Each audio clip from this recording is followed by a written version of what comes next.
मनस्थिती बदला, परिस्थिती सुधारेल. खरं म्हणजे परिस्थिती जी आज आपण बघतो, आपली सगळी जगातली परिस्थिती, विश्वातली परिस्थिती, देशाची परिस्थिती जेव्हा आपण बघतो तेव्हा सगळं काही निगेटिव्हच आपल्याला दिसतं.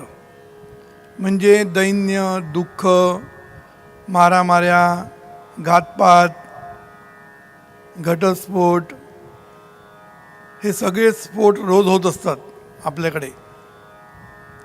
खरं म्हणजे ही परिस्थिती यायचं कारण हे समजून घेणं खूप गरजेचं असतं.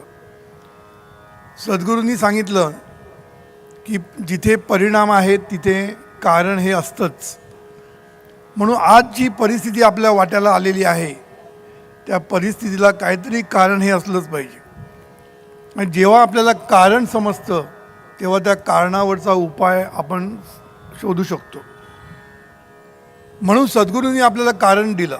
सद्गुरू म्हणतात की तुमची मनस्थिती, तुमचे विचार, तुमची मानसिकता, तुमची विचार करण्याची पद्धत, तुमची दृष्टी, तुमचा दृष्टिकोन, इथे कुठेतरी गडबड आहे.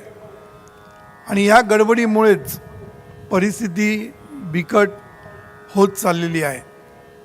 म्हणून आपल्याला जर परिस्थिती सुधारायची असेल तर आपली मानसिकता बदलणं गरजेचं आहे, मनस्थिती बदलणं गरजेचं आहे, आपले विचार बदलणं गरजेचं आहे थोडक्यात. म्हणून सद्गुरूंनी अजून एक सिद्धांत मांडला, विचार तसा जीवनाला आकार. कारण एक गोष्ट लक्षात ठेवली पाहिजे आपण की ही जी विचार आपण म्हणतो ही एक शक्ती आहे, विचार शक्ती. आणि नवनिर्मिती जी होते किंवा कुठलीही निर्मिती जी होते ती विचारातूनच होते, हे लक्षात ठेवायचं पहिली गोष्ट. म्हणून असं म्हणतात की प्रत्येक गोष्ट पहिल्यांदा मनात होते आणि मग जनात होते. पहिल्यांदा ते विचार आपल्या मनात येतात, मग ते आकाराला येतात. म्हणून प्रत्येक गोष्ट, मग कुठलीही गोष्ट असू दे, ती पहिली मनात होते आणि मग आपल्या वास्तवात येत असते. साधा बंगला बांधायचा असेल, घर बांधायचं असेल तरी पहिला आपण विचार करतो कसा बांधला पाहिजे. आर्किटेक्टला सांगतो, आर्किटेक्ट विचार करतो आणि त्याच्या विचारातनं जी कलाकृती डोळ्यासमोर त्याच्या असते तीच कलाकृती शेवटी आपल्याला आकारामध्ये सापडते. आता हे तर खूप साधं उदाहरण दिलं. खरं म्हणजे प्रत्येक नवनिर्मिती असू दे किंवा साधी निर्मिती असू दे, ही सगळी निर्मिती आतून होत असते. कारण ही विचारशक्ती, याला शक्ती म्हटलं सद्गुरूंनी, कारण ती चैतन्य शक्तीचाच आविष्कार आहे. आता चैतन्य शक्ती सद्गुरू शब्द जो वापरला आहे तो एकदम ॲप्रोप्रिएट वापरलेला आहे. आपल्या आतमध्ये जी आत्मशक्ती आहे, ज्याला सद्गुरू जीवनशक्ती शब्द वापरतात, ज्याच्यामुळे आपण जिवंत आहोत, ही जीवनशक्ती म्हणा, आत्मशक्ती म्हणा, आत्मतत्व म्हणा, नाहीतर आत्मा म्हणा, ही जी शक्ती आहे ना, ही नवनिर्मितीचं सोर्स आहे. लक्षात ठेवायचं, हा सोर्स आहे, ह्याच्यातनं सगळ्या गोष्टी होत असतात. म्हणून पहिलं मनात मग जनात, लक्षात ठेवायचं. मग आता ही जी परिस्थिती वाट्याला आलेली आहे, ती जी आलेली परिस्थिती ती कशामुळे आली, त्याची निर्मिती कुठे झाली, आपल्याच विचारात, हे लक्षात ठेवायचं. म्हणून पहिला विचार.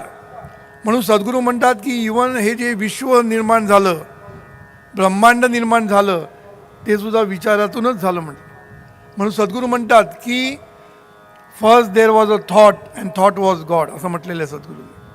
म्हणजे ह्या विचारातूनच ब्रह्मांडाची निर्मिती झाली, ह्या विचारातूनच सगळी परिस्थितीची निर्मिती होते. सगळं काही होतं ते विचार. तुमचं जीवनसुद्धा विचारांशी संबंधित आहे. मग याला सोपं आणि साधं उपाय म्हणजे आपले विचार सुधारायचे. एवढं सोपं आहे का? विचार सुधारणं, आपली वृत्ती बदलणं, आपली मानसिकता बदलणं, आपली दृष्टी बदलणं एवढं सोपं नाही. कारण ती खूप म्हणजे आयुष्यभराची ती आपली ही आहे, शिदोरी आहे. लहानपणापासून, गर्भापासून जे आपल्याला संस्कार मिळाले, जे काही आपल्याला विचार मिळाले, जे काय अनुभव मिळाला त्याच्यातनं एक मोठी शिदोरी आपल्याकडे आहे आणि त्या शिदोरीतनंच आपण विचार करत असतो. म्हणून हे विचार बदलायचं काम सोपं नाही आहे, लक्षात ठेवायचं, पण कठीण पण नाही. एकदा तुम्हाला ज्ञान झालं, कारण सद्गुरू काय म्हणतात की ज्ञानातूनच शहाणपण येतं, ज्ञानातूनच चांगले विचार करण्याची आपल्याला बुद्धी येते. म्हणून एकदा ज्ञान झालं, आणि ते ज्ञान म्हणजे जीवनविद्येचं ज्ञान. एकदा जीवनविद्येचं ज्ञान समजलं आणि या ज्ञानातून आपल्याला कळलं की आपण जे काही करतो, विचार, उच्चार आणि आचार, याच्यातून निर्मिती होत असते आपल्या नशिबाची. मी नशीब शब्द वापरतो मला सगळ्यांना कळतो, सद्गुरूंनी नियती शब्द वापरलेला आहे. पण सद्गुरूंनी एक अजून सांगितलं की नशीब नशीब म्हणजे काय हो. आपण सगळेजण नशीब म्हणतो, नशिबात असेल तर मिळेल, नशीबच खोटं, हे सगळं आपण म्हणत असतो, सतत सतत म्हणत असतो. आणि आपण सतत नशीब खोटं म्हणत असतो, म्हणून खोटं होतं, कारण विचारच खोटा. म्हणून एक लक्षात ठेवा, सद्गुरूंचं म्हणणं की तुम्हाला ज्ञान एकदा दिलं सद्गुरूंनी, मग त्या ज्ञानाचा उपयोग करा आणि विचार, उच्चार आणि आचार तिन्ही ठिकाणी सावध राहा. कारण निसर्ग नियमाबद्दल सद्गुरूंनी सांगितलं. सद्गुरूंनी काय म्हणतात की जीवनविद्या सगळी निसर्ग नियमावर अवलंबून आहे, म्हणून ती शाश्वत आहे, कधी बदलणार नाही. बाकी सगळ्या गोष्टी बदलू शकतील, इवन विज्ञान पण बदलत असतं, कारण विज्ञान हे निसर्ग नियमाचा शोध घेत असतं. शोध घेता घेता त्यांना कधी कळतं कधी नाही कळत, म्हणून चेंज होत असतं. एक सायंटिस्ट जे सांगतो तो दुसरा सायंटिस्ट त्याच्यावर नवीन सांगतो काहीतरी, ह्याच्यातनंच त्या विज्ञानाची निर्मिती होत असते. सत्कर्माचं फळ सुख आणि दुष्कर्माचं फळ दुःख, हे एकदा आपल्या डोक्यामध्ये पक्क झालं की मग सत्कर्म करताना किंवा कर्म करताना आपण किती सावध राहायला पाहिजे याची तुम्हाला कल्पना येईल. पण आपण सावध नसतो, कारण मी जर एकाला कानफडात मारली तर तो लगेच मला मारतो, त्यामुळे मला लगेच फळ मिळतं. त्यामुळे मी सावध असतो मारण्याच्या अगोदर. पण आपण जे दुष्कर्म करतो ते कोणालाही दिसत नाही, तो गपचूप करतो, त्याला वाटतं कोणालाही काही कळत नाही आहे. पण कोणालाही कळो ना कळो, तुम्ही लोकांना जेव्हा फसवतात त्याला कळो न कळो, निसर्ग नियमाला कळतं, निसर्गाला सगळं कळतं आणि त्याचं तो फळ तुम्हाला देतोच. तिथे कुठलाही अपवाद नाही, हे लक्षात ठेवायचं, कुठलाही अपवाद नाही.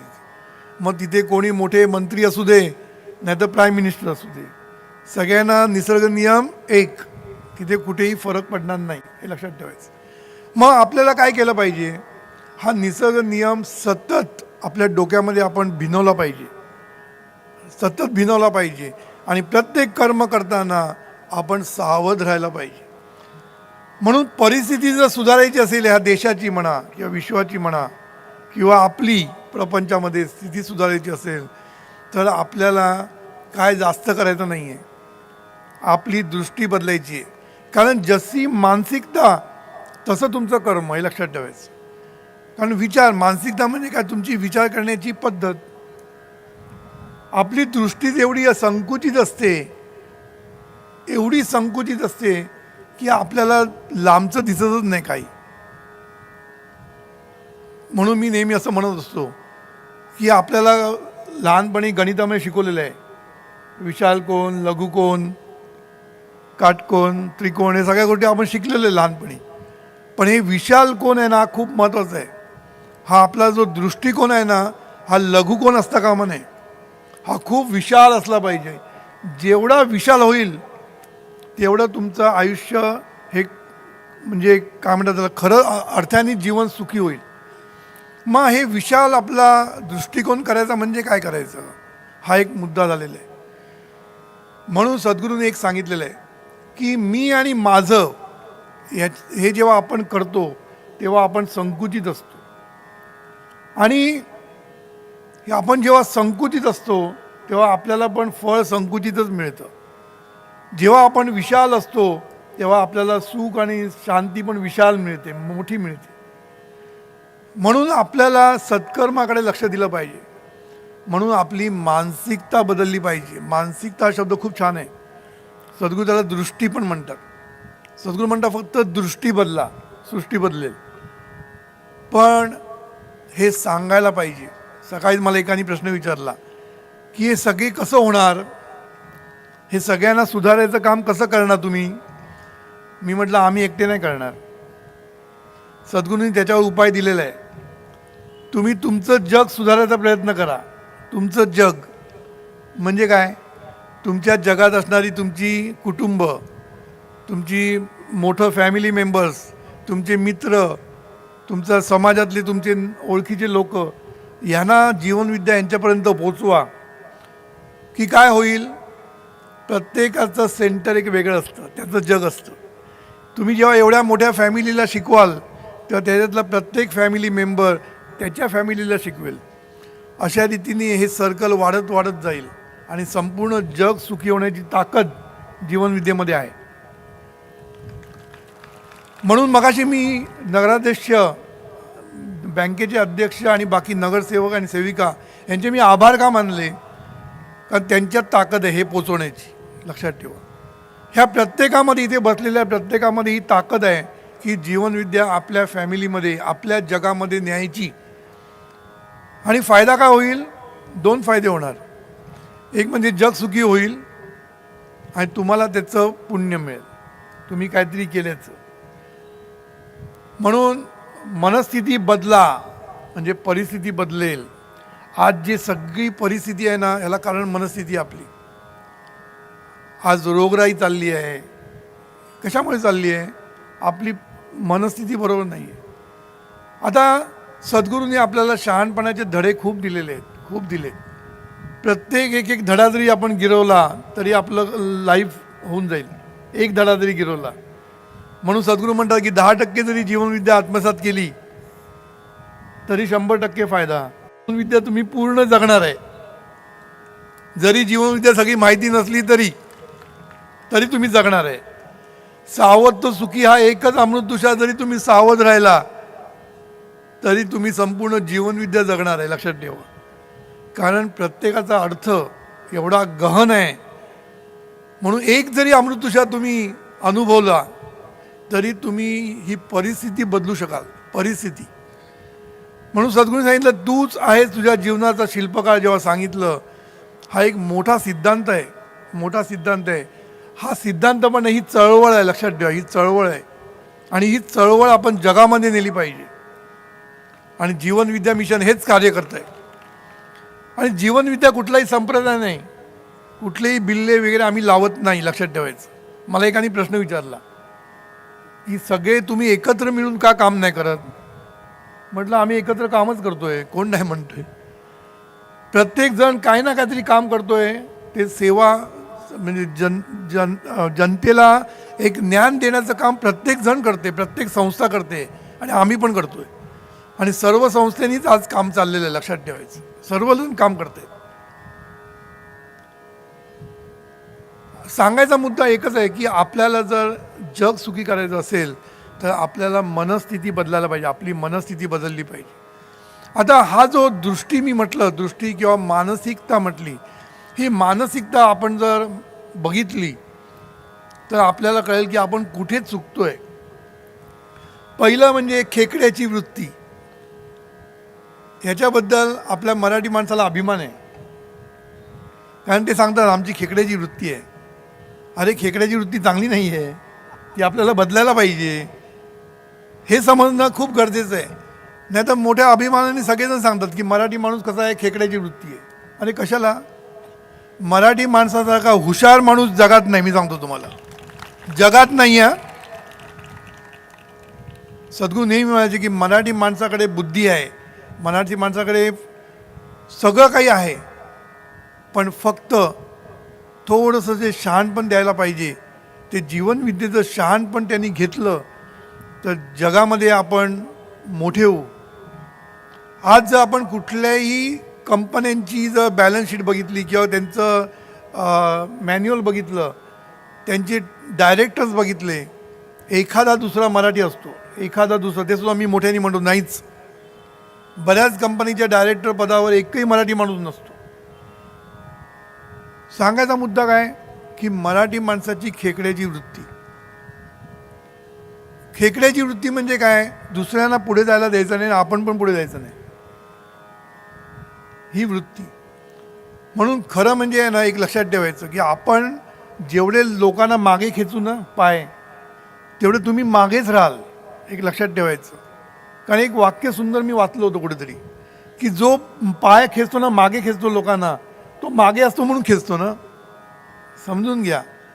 जो मागे खेचतो तो मागे असतो म्हणून खेचतो, आणि तो कायम मागे आहे म्हणून तो मागे खेचतच राहणार. पुढे आहे ना, तो कोणाला खेचायला जात नाही, कारण तो पुढे असतो. हे लक्षात ठेवण्याची गोष्ट आहे. म्हणून आपण कुठे पाहिजे, आपण पुढे पाहिजे, खेचण्यासाठी पुढे नको. खेचण्यासाठी बरेच लोक आहेत, आपण पुढे असलं पाहिजे, आपण पुढे पुढे जात जायला पाहिजे. लोक खेचणारे खेचू दे. म्हणून एक लक्षात ठेवायचं, ही खेकड्याची जी मनोवृत्ती आहे ना, ही खेकड्यांना छान आहे, ती आपल्याला फायदेशीर आहे. बाहेर येत नाहीत नाही तर आपले हाल करून टाकतील.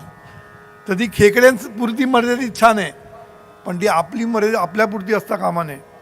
म्हणून आपल्या लोकांना कसं पुढे आणता येईल, सर्वांनी मिळून कसं पुढे जाता येईल, हे बघितलं पाहिजे.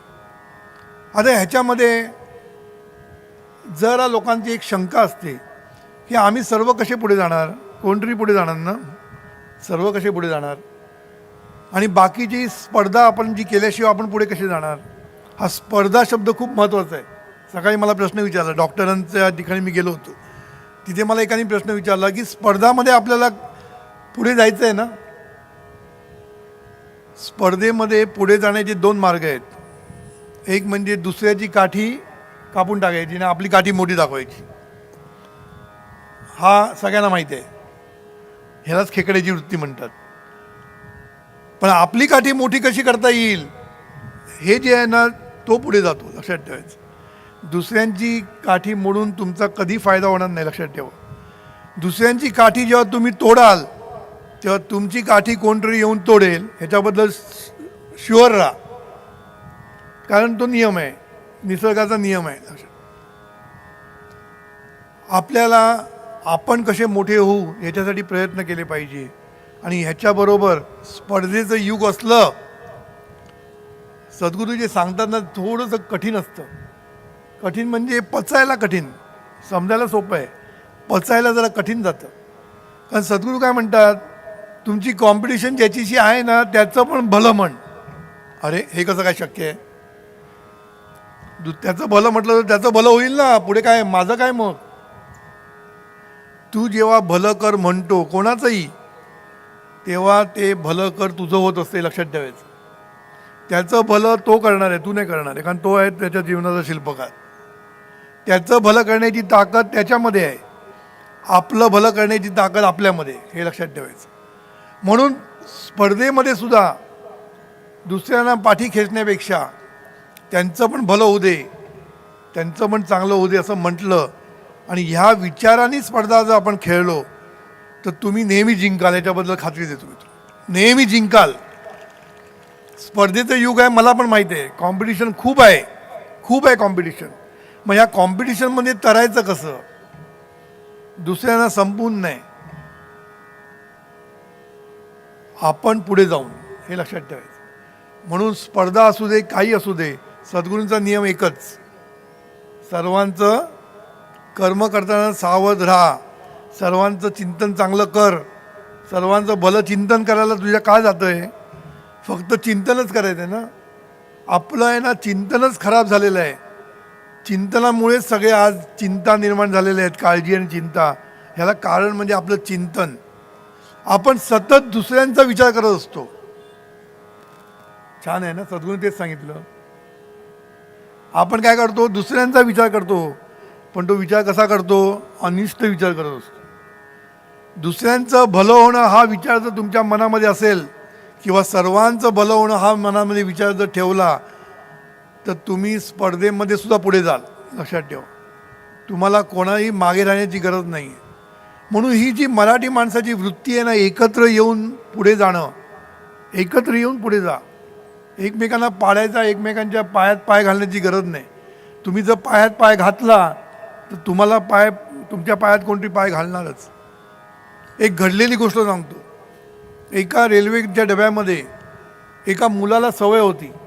मुलांना काय मजा येते ना जरा, खाली उतरताना गडबडी सगळे उतरता मध्येच पाय घालायचा. मध्येच पाय घातला की कोणतरी 2-3 माणसं पडायची. याला आनंद व्हायचा. बघा कशामध्ये कोणाला आनंद मिळेल काय सांगता येत नाही. तर तो असं करत राहायचा. एक दिवस काय झालं, हे करता करता त्याचाच पाय घसरला आणि तो त्या आतमध्ये गेला आणि त्याचे दोन्ही पाय तुटले. ही घडलेली गोष्ट आहे, लक्षात ठेवा.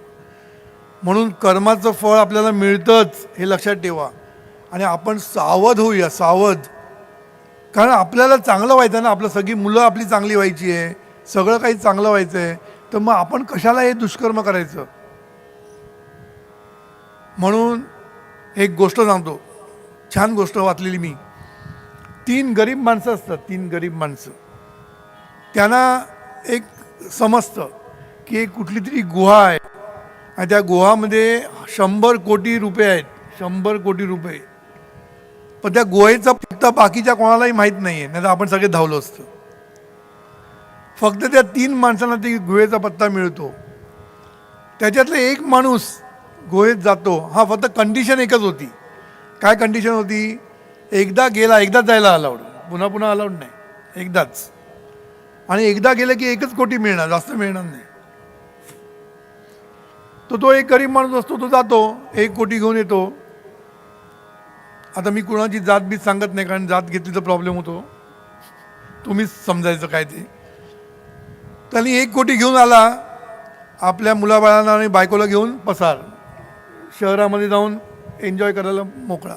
आईवडिलांना बांधवांना तिकडे टाकलं गावामध्ये, आणि हा पसार. दुसरा होता तो त्याच्याविषयी बरा होता.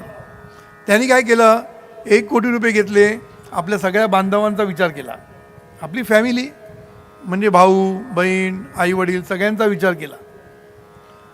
तिसरा माणूस मात्र हुशार होता. तसं आपण हुशार व्हायला पाहिजे. त्यांनी काय केलं, त्यांनी 1 कोटी रुपये आपले आणलेच, प्रत्येकाला तो पत्ता दिला. साधी गोष्ट होती पण समजली नाही कोणाला. प्रत्येकाला पत्ता दिला आपल्या भावंडांना की तू जा आणि 1 कोटी घेऊन ये. सगळ्यांना 1 कोटी मिळाला प्रत्येकाला. त्याच्यानंतर पुढला त्यांनी बिझनेस सुरू केला लगेच.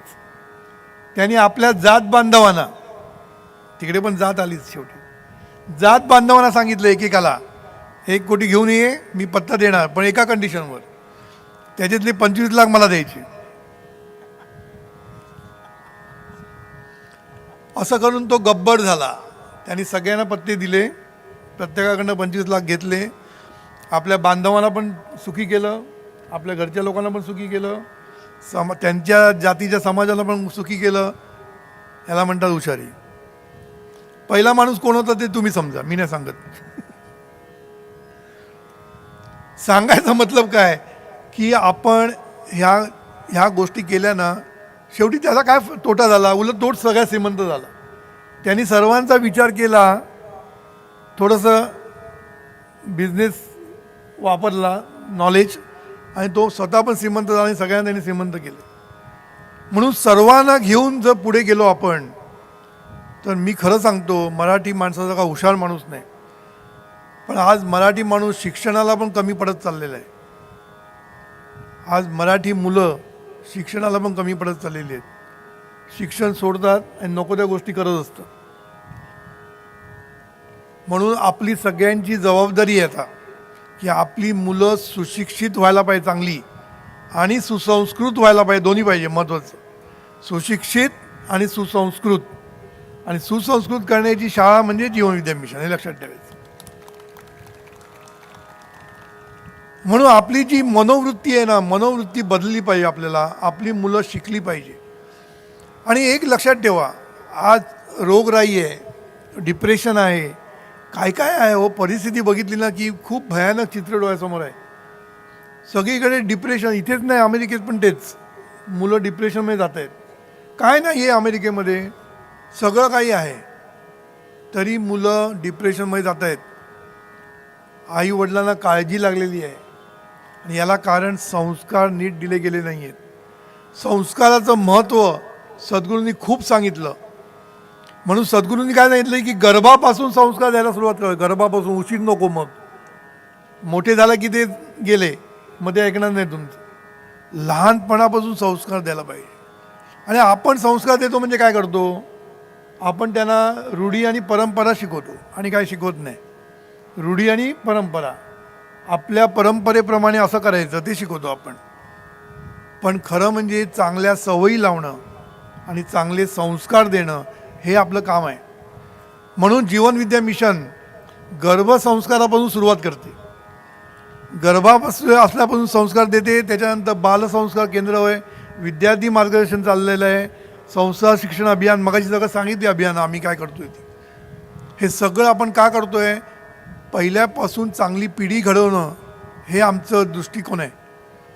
सद्गुरूंचा दृष्टिकोन हाच होता की चांगली तरुण पिढी घडवणं. आणि तरुण पिढी एकदम घडवू शकत नाही, लहानपणापासून घडवायला पाहिजे. पण तुम्ही म्हणा आता आम्ही काय करायचं, आमची मुलं ऑलरेडी मोठी झाली तरी घडवता येतं, त्यांना जीवनविद्या मिशनमध्ये घेऊन या, त्यांना आम्ही घडवू. कुठलीही वेळ उशीर नाही, लक्षात ठेवा, कुठलीही वेळ उशीर नाही. पण लवकरात लवकर केलं तर बरं. तुम्ही म्हणा वेळ उशीर नाही तर मी नंतर करतो, नको. नंतर केले की अंतर होणार, लक्षात ठेवा, सुखाचं अंतर, सुख लांब जाणार. म्हणून आतापासून सुसंस्कृत कशी होईल आपली पिढी याच्याकडे आपले सर्वांचं लक्ष पाहिजे, सर्वांचं लक्ष पाहिजे. मगाशीच मला कोणती सांगत होतं इकडचेच की आपली मुलं काय करतात हे आईवडिलांनाच माहीत नसतं. आईवडील करिअरच्या मागे एवढे लागतात की मुलं काय करतात हे लक्ष देत नाही. खरं म्हणजे मुलांकडे लक्ष देणं, सद्गुरूंनी चूल आणि मूल याचं एक कन्सेप्टला खूप महत्त्व दिलेलं आहे. सगळेजण म्हणतात काय चूलमूल करणार, आता बायका एवढ्या शिकलेल्या आहेत, मुली शिकलेल्या आहेत, ते काय चूलमूल करत बसणार. म्हणजे चूलमूल एकदम फालतू गोष्ट अशी समजली जाते. सद्गुरूंचं म्हणणं काय, तुम्ही कितीही शिकलेलं असू द्या, पण तुम्ही तुमच्या मुलांना सुसंस्कृत आणि सुशिक्षित करणं हे तुमचं काम आहे. कसं करायचं तुम्ही बघा. करिअर करताना पण करता येतं. दोघांमध्ये जर विभागणी केली कामाची, शेअरिंग, आजकाल शेअरिंग वर्क करतात. संध्याकाळचं जेवण नवऱ्याने करायचं, सकाळचं जेवण बायको करेल. सकाळची जेवण बायको करताना मुलांचं नवरा बघेल. असं शेअरिंग करून पण करता येतं. म्हणजे करिअर पण ठेवता येईल, पण शेअरिंग करून तुम्ही संस्कार पण देता येईल, सगळं काही करता येणं सगळं आहे. पण पहिली गोष्ट तो विचार मनामध्ये आला पाहिजे. विचार जर मनामध्ये आला तर तुमची सोय सगळी होईल आणि तुमची मुलं चांगली होतील. एक लक्षात ठेवा, गर्भसंस्कारावर काही विज्ञाननिष्ठ माणसांनी टीका केलेली आहे. मी बघितली टीका खूप पेपरात करतात. देवावर करतात, संस्कारावर करतात, गर्भसंस्कार असे काय नसतात म्हणून सांगतात. पण हे सगळं प्रोवन रिसर्च आहे. हे जे विज्ञाननिष्ठ म्हणजे फक्त हे BSc झालेले म्हणून त्याला विज्ञान म्हणतात. ते त्यांना काही माहीत नसतं. MSc BSc झालं म्हणजे काय कळतंच नाही आहे. जगामध्ये रिसर्च चाललेलं आहे, तुम्ही इंटरनेटवर जाऊन बघा. जगामध्ये इंटरनेटवर रिसर्च चाललेला आहे आणि जगामधला रिसर्च सांगतो की गर्भामध्ये जर तुम्ही संस्कार नीट केले नाही तर ती पिढी चांगली होणार नाही, पुढली पिढी चांगली होणार नाही. हे गर्भापासून ठरतं, असं सांगितलं आहे. गर्भापासून ठरतं. गर्भधारण होताना केवढ्या तरी गोष्टी महत्त्वाच्या आहेत. मग लोक म्हणतात आमचं असं झालं, आमचा मुलगा असं झाला, हे झालं. मी काय सगळी वाईट गोष्टी बोलत नाही, आम्हाला बोलायला आवडत नाही त्या. पण मुलं जेव्हा नीट जन्म घेत नाहीत, चांगले नसतात, तेव्हा कारण तुम्हीच असतं हे लक्षात ठेवा. अपवाद सोडून द्या. अपवाद मी सोडून, सद्गुरू काय बोलले, अपवादाकडे लक्ष देऊ नका. अपवादाला पण कारण असणार, आपल्याला माहीत नसेल.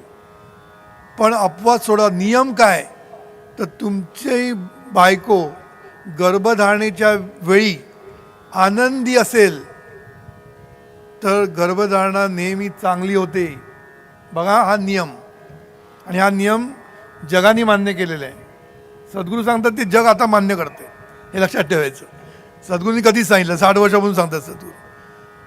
म्हणून गर्भधारणा होताना आता कधी होणार माहीत आहे का आपल्याला, माहीत नाही.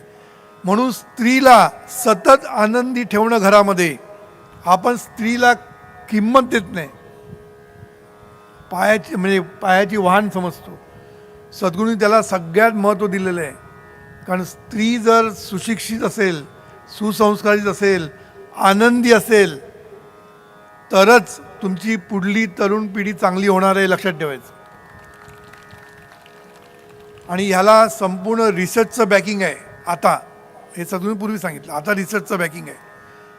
म्हणून स्त्रीला सन्मान देणं, स्त्रीला घरामध्ये खूप महत्त्व देणं, तिला आनंदात ठेवणं, तर ह्यानी तरुण पिढी नुसती चांगली होणार नाही, तुमच्या घरामध्ये लक्ष्मी पण येणार. म्हणून ही लक्ष्मी आहे ना, ही खूप कडक आहे, लक्षात ठेवा. कडक कडक लक्ष्मी.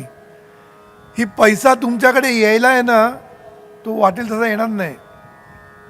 तुमच्या घरी स्त्रीचं चांगलं सन्मान केला गेला, स्त्रीला आनंदी ठेवलं गेलं, तर ही लक्ष्मी तुमच्याकडे पाणी भरेल, लक्षात ठेवायचं. ईश्वरा सर्वांना चांगली बुद्धी दे, आरोग्य दे, सर्वांना सुखात आनंदात ऐश्वर्यात ठेव. सर्वांचं भलं कर, कल्याण कर, रक्षण कर आणि तुझे